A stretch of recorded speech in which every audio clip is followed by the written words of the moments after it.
Hello friends, कैसे हैं आप सभी दोस्तों। 100% जलसे के साथ मज़ा कर रहे हैं बेटा। बस उसी जलसे को आगे बढ़ा रहा हूँ। सबसे पहले बेटा, कल के पेपर में जो आपने लिखा बहुत बढ़िया नंबर आए सभी को बहुत बहुत कॉन्ग्रेचुलेसन दोस्तों। आपको मैंने एक सूचना दी है, आपने देखा होगा जो बच्चे होमवर्क नहीं कर रहे हैं, एग्ज़ाम नहीं दे रहे हैं, उनको प्रेम पूर्वक बेटा मैं रिमूव कर दे रहा हूँ। दूसरी एक सूचना है बेटा, 25 जुलाई तक आपको फ़ीस भरनी है 3,000 रुपये कम से कम बेटा, क्योंकि आप जान रहे हैं स्टेट में भाग 1 पूरा होने आ गया है।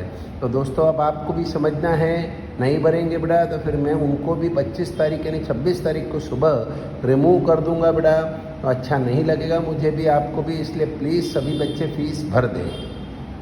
दोस्तों चालू कर रहा हूँ, यहाँ किसी के लिए पर्सनली नहीं है, सभी के लिए, क्योंकि दोस्तों बहुत ख़राब समय चल रहा है मेरा लॉकडाउन का। आप समझ सकते हैं शायद मेरी परिस्थिति कि क्या ख़राब परिस्थिति हमारे पर आई है। आप लोगों का सपोर्ट चाहिए। वीडियो आप देख रहे हैं, प्रतिदिन रोज़ 2 वीडियो आ ही रहे हैं। दोस्तों चालू कर रहा हूँ बेटा आज अपना पाठ 1 के अंदर 3 नंबर के सवाल जो कि अत्यंत सामान्य सूत्र है, बहुत सादे सवाल हैं। ध्यान देंगे बेटा इसे हम। स्वाध्याय 1.3 जो है बेटा हमारा, वो पूरा के पूरा इसी पर से बना हुआ है। समझते हैं दोस्तों, पाठ 3 नंबर के सवाल में एक सूचकांक आता है जिसे कहते हैं जीवन निर्वाह सूचकांक। ये एक नया सूचकांक है। इस सूचकांक का नाम दूसरा एक सामान्य सूचकांक भी है। फिर से एक बार बोलना चाहूँगा, अभी तक हमने लास्पेयर, पास्चर, फ्रेशर की रीति सीखी। आज दोस्तों हमारे पास नवी रीति है जिसका नाम है जीवन निर्वाह सूचकांक की रीति, जिसे हम सामान्य सूचकांक भी कहते हैं। आपको पहले ये समझाऊं जीवन निर्वाह सूचकांक होता क्या है। नाम से ही मालूम पड़ रहा है, जीवन निर्वाह करने का सूचकांक। जो सामान्य मजदूर वर्ग होता है, श्रमजीवी होते हैं बेटा, वो सभी के लिए ये सूचकांक लागू पड़ता है। भारत देश में जो महंगाई की दर निश्चित होती है, आपने देखा होगा कि इस महीने महंगाई 3.5% रही, 5.5% रही। वो सब महंगाई की दर दोस्तों इसी के आधार पर निकाली जाती है। सरकारी कर्मचारी जो होते हैं, आप जानते हैं उनकी वार्षिक कोई ना कोई पगार वृद्धि होती है, और साथ ही साथ में उनकी महंगाई भी बढ़ती है। हर महीने उनका महंगाई का पैसा अलग मिलता है। तो वो सब सरकार को कैसे मालूम पड़ता है, तो उसके लिए सरकार जीवन निर्वाह सूचकांक निकालती है। दोस्तों जीवन जीने के लिए आपको याद रखना है जो वाक्य मैं बोल रहा हूँ बेटा, जीवन जीने के लिए आदमी को 5 वस्तुओं की ज़रूरत है। सबसे पहले है रोटी, जिसे आप बोल सकते हैं भोजन। दूसरा है कपड़ा। तीसरा है मकान, जो कि किराए का भी हो सकता है। यानी रोटी, कपड़ा, मकान, ये तो 3 तो हम जानते ही थे, लेकिन आज के आधुनिक ज़माने में एक चौथा आ गया है जिसका नाम है ईंधन। जैसे कि गाड़ी का पेट्रोल है, बिजली का बिल है, ये सब ईंधन में आता है। और 5वां खर्च है बेटा जिसका नाम है फुटकर खर्च। ये 5 वस्तुओं से आदमी अपना जीवन निर्वाह करता है। सामान्य आदमी को अगर जीवन जीना है तो ये 5 वस्तुएं होनी ही चाहिए। एक खाने के लिए भोजन होना चाहिए, यानी रोटी होनी चाहिए। पहनने के लिए कपड़ा, रहने के लिए मकान खुद का ना हो तो किराए का भी चलेगा। चौथा वस्तु है ईंधन, लाइट बिल। और 5वीं वस्तु है दोस्तों फुटकर खर्च। फुटकर यानी परचूरण खर्च, जिसे मैं और आप समझ सकते हैं। फुटकर खर्च क्या होता है, तो जैसे अपने कहीं पर कोई दोस्त के पास गए और वहाँ रास्ते में मिले तो बोले चल आज चाय पी लेते हैं, तो 10-20 रुपये चाय का खर्चा हो गया। कभी जा रहे हैं, बोले चल इडली वड़ा खा लेते हैं। तो ये सब फुटकर खर्च है जो हम गिनते नहीं है, लेकिन वो खर्चे होते हैं। तो ये 5 वस्तुओं के आधार पर जीवन निर्वाह जब बीतता है, ये ध्यान रखना है, खाली समझने की बात है। अब दोस्तों जीवन निर्वाह सूचकांक ज्ञात करने की मुख्य 2 विधियाँ हैं। दोस्तों जीवन निर्वाह सूचकांक ज्ञात करने की मुख्य 2 विधियाँ हैं, जिसमें पहली विधि है पारिवारिक अंदाज पत्र की विधि, जिसे पारिवारिक बजट भी कह सकते हो। और दूसरी है बेटा अपनी कुल खर्च की विधि। ये सब थियरी में आएगा आगे जाकर, इसलिए सुनते रहेंगे। दोस्तों जीवन निर्वाह सूचकांक ज्ञात करने की 2 विधियाँ, पारिवारिक अंदाज पत्र की विधि या कुल खर्च की विधि। अब दोस्तों पारिवारिक अंदाज पत्र की विधि से और कुल खर्च की विधि से सूचकांक निकालना हो तो क्या सूत्र है, तो याद रखिए यहाँ पर जरा, अगर पारिवारिक अंदाज पत्र की विधि आए, जिसे हम दूसरा नाम कहते हैं भारित औसत की विधि, दो दो तीन तीन नाम है। फिर से बोल रहा हूँ, बड़ा ध्यान से जरा सुन लेना। जीवन निर्वाह सूचकांक ज्ञात करने की दो विधियाँ हैं। पहली है पारिवारिक अंदाजपत्र की विधि, दूसरी विधि है बड़ा कुल व्यय की विधि या कुल खर्च की विधि। पारिवारिक अंदाजपत्र की विधि से जीवन निर्वाह सूचकांक ज्ञात करना हो, जीने सूचकांक यानी जीवन निर्वाह सूचकांक, तो उसका सूत्र है जीवन निर्वाह सूचकांक बराबर सिग्मा IW बट्टे सिग्मा W। याद रखेंगे, सिग्मा IW बट्टे सिग्मा W, ये सूत्र बहुत सिंपल है। जहाँ I का मतलब होता है सूचकांक या फिर दूसरा नाम है इसका मूल्यों की प्रतिशतता।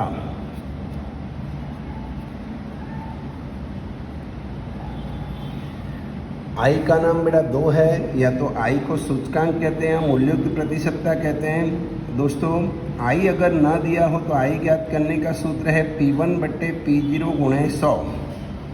अब P1 और P0 क्या होता है वो मैं और आप अच्छी तरह से जान चुके हैं।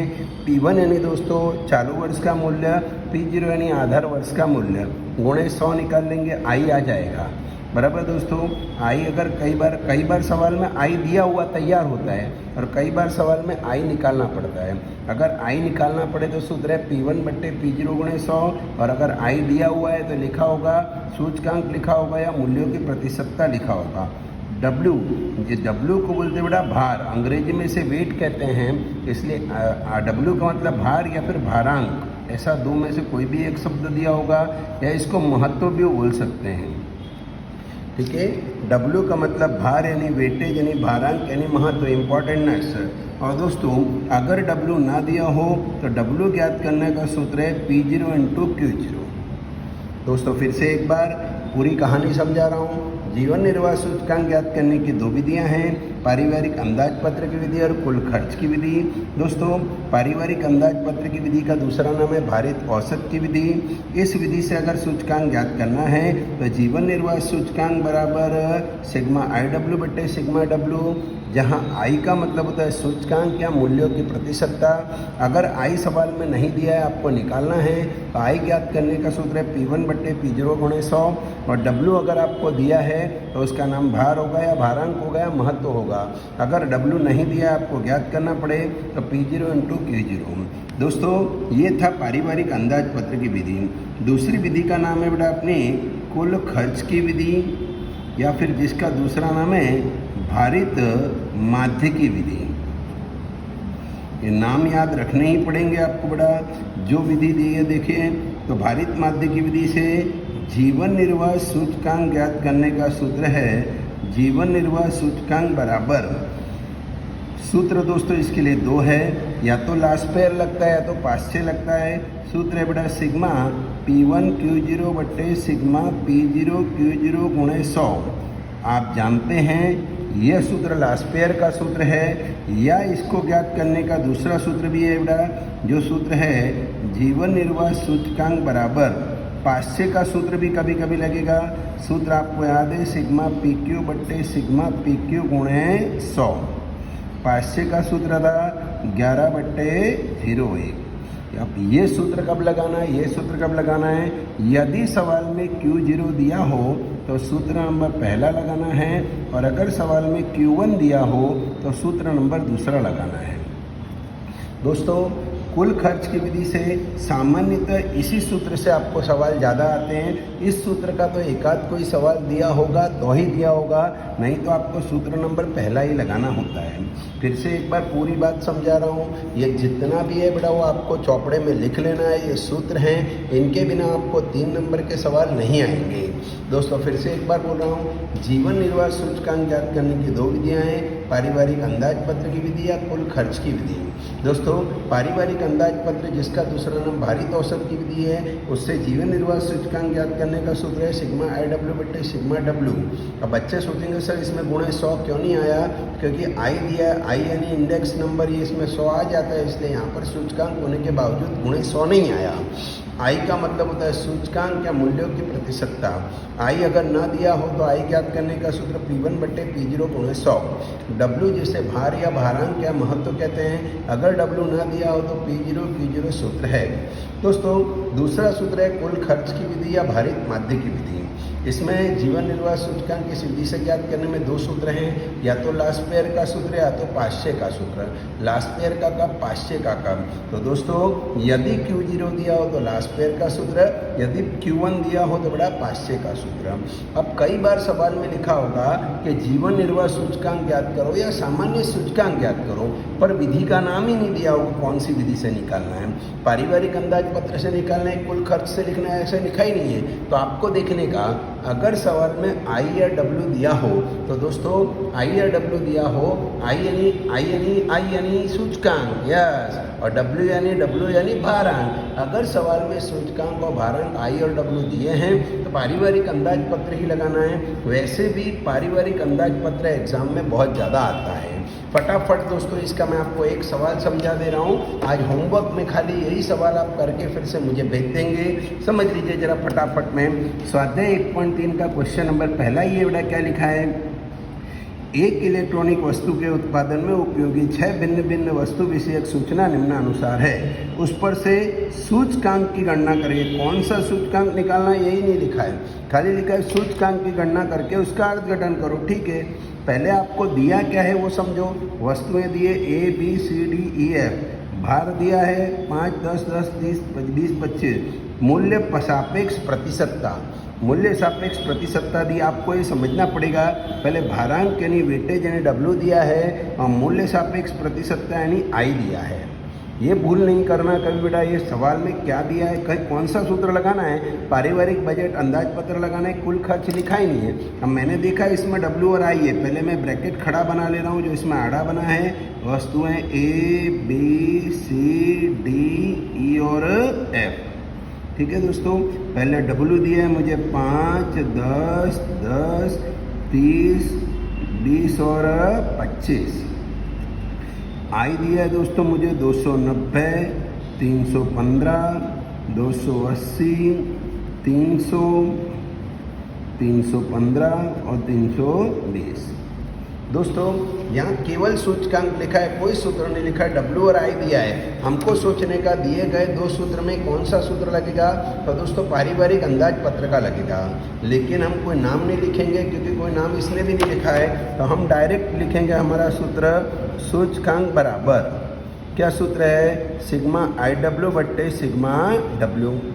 अब यहाँ पर आई भी दिया है, डब्ल्यू भी, सब तैयार दिया है। तो मुझे पहले क्या चाहिए, IW चाहिए। तो आई और डब्ल्यू का गुणा कर लेता हूँ। 290 और 5 का गुणा किया 1450, 315 और 10 का गुणा किया 3150, 2800 इसका गुणा आ गया, इसका गुणा किया दोस्तों 9000 आ गया, इसका गुणा किया 6300 आ गया, और यहाँ पर इसके साथ गुणा कर दिया 6, 64, 16, 8000 ये आ गया।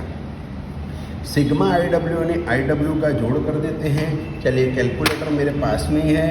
1450 plus 3150 plus 2800 plus 9000 plus 6300 plus 8000। दोस्तों मेरा टोटल आ गया 30,700। तो ये IW का टोटल आया 30,700 बट्टे सिग्मा W।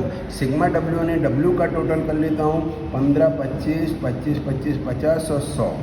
तो बट्टे में लिख दिया मैंने 100, तो उत्तर आ गया इसमें भाग देने पे 307। खाली सूचकांक ज्ञात करना होता, सवाल पूरा हो जाता। आगे लिखा है इसका अर्थघटन करो। अर्थघटन हम बीच में सीखे था, वापस से आज याद कर लेते। अर्थघटन बोलो, सूचकांक में वृद्धि हुई कि कमी हुई। आपको याद है 100 से ज़्यादा है तो वृद्धि, 100 से कम आए तो कमी। तो 100 से ज़्यादा है वृद्धि, लिखने का सूचकांक में वृद्धि बराबर कितने की वृद्धि हुई, तो 307 आया, होना चाहिए था 100, घटा लिया तो 207% की वृद्धि। हमेशा सूचकांक में वृद्धि या कमी हमेशा प्रतिशत में होती है। और दोस्तों होमवर्क में आज आपको स्वाध्याय 1.3 का पहला फिर से करके मुझे भेजना है, और ये जो सूत्र मैंने यहाँ लिखे हैं वो व्यवस्थित समझ के चौपड़े में लिख लें और काम आएगा। Thank you friends.